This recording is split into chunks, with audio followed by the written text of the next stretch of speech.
স্থানীয় সরকার নির্বাচনে রক্তপাত ও সংঘাত এড়াতে সব রাজনৈতিক দলকে আলোচনায় বসার আহ্বান জানিয়েছেন সিইসি। জাতীয় নির্বাচনে কমিশন কোনো পক্ষপাতিত্ব করেনি বলেও জানান তিনি। সকালে রাজধানীর আগারগাঁওয়ে নির্বাচন কমিশনের reporters forum for election and democracy RFEDর নবনির্বাচিত কমিটির দায়িত্ব গ্রহণ অনুষ্ঠানে এসব কথা বলেন সিইসি। তিনি বলেন, ভালো নির্বাচনের সংস্কৃতি তৈরি করতে চায় ইসি।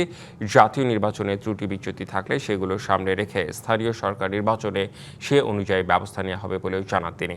এর আগে জামায়াতের সহকারী সেক্রেটারি জেনারেল হামিদুর রহমান আজাদ বলেন, জাতীয় নির্বাচনে পলিসি লেভেলে স্বচ্ছতা থাকলেও ইঞ্জিনিয়ারিং হয়েছে। বিভিন্ন দল থেকে অলরেডি মনোনয়নের ঘোষণা দিচ্ছে। এইটা আমার জন্য এবার চিন্তার ভাঁজ পড়েছে আমার কপালে। আমি আপনাদের কাছে অ্যাপিল করবো, আপনারা দরকার হলে নিজেরা বসে একটা ফয়সালার মধ্যে আসেন যে আমরা রক্তপাত দেখতে চাই, রক্তপাতহীন একটা স্থানীয় সরকার নির্বাচন চাই। আমরা ভালো ইলেকশনের একটা সংস্কৃতি চালু করতে চাই। ঈদ আসবে, সাথে ক্যাশব্যাকও আসবে। নিজের বা প্রিয়জনের জন্য কেনাকাটায় এবারও নগদ পেমেন্টে পাচ্ছেন দারুণ ক্যাশব্যাক। তাই যাই কিনুন, পেমেন্ট করুন নগদে।